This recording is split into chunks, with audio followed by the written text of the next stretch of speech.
yarabayeho gushika mu 2000 na kangahe ibintu byose byakwirikira mu Burundi nta n'uwigeze amucisha mu kanwa mengo ntabaho.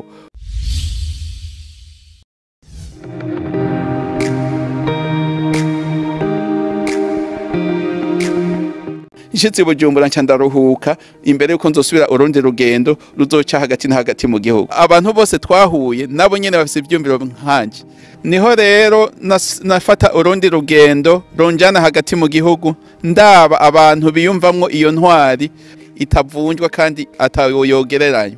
Niho nafashe ibarabara rya Bugarama nca mu Kamenge nduga ku ikariyere nca ku Muberure nca kwa Muswahili ndaduga nshika Mageyo hariya hejuru Mageyo ya Mubimbi niho naca nshika Bugarama nshitse Bugarama niho naca mbandanya za rya Rusera ndabandanya nshitse Muramvya nca ndabandanya nshika mu Katabo ka Kiganda aho hose abanyagihugu twahura baramuyaga neza bakamuyaga neza atakibazo kandi bavuga yuko atavunjwa. Nibwo nabandanya nshika za Rutegama ndabandanya ndashika no kwibubu nshize kwibubu nja ku isoko yibubu ndahasanga n'abanyagihugu bari kure misoko yo kwibubu bose baramuyaga neza. Niho naca mbandanya muri zone Kabanga ya Giheta ndabandanya nshika za Bragita ndabandanya nshika Magarama niho naca nshika za Nyamugari hari ya Gitega muri quartier Swahili. Abanyagihugu bose twahurira dusangira kagwa bavuga yuko ari umuntu adasubirizwa mugabo mu nyuma naca niyumvira kuja hari ya za Karusi ndaduga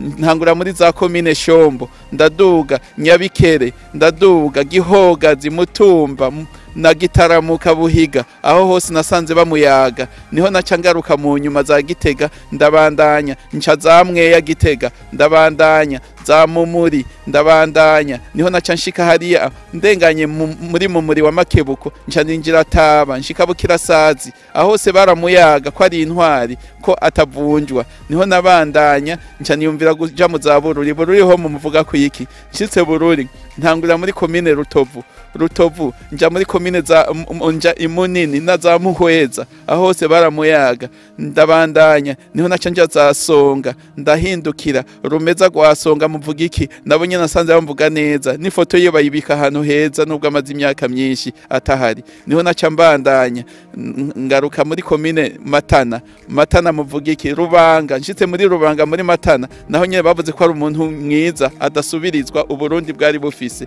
Niho naca ninjira mera nk'ugenda hariya hakurya ngenda muri komine Mugamba ntanguriye za Tora ngenda Kivumu ngenda na hariya Gasarara mumuvuga kwike ati abandi bose ntabo tuzi uwo niwo muntu wa mbere twemera. Niho naca nduga nca za Matara ndababaza mumuvuga kwike nabo nye baramushima nca nja muri Rukina Mayuyu za Mukike nsanga hose bamuyaga neza. Niho naca ngaruka za Buhonga ndamanuka Inyamaboko nshitse ku Musaga ngarukira Bujumbura hose aho hose naciye nsanga icyumviro mfise arico n'abandi bose bafise. Uyo muntu ninde murashaka kumumenya nzomubabwira mu kiganiro kizokwirikira izina uwariwe. Murakoze nemwe muramuzi.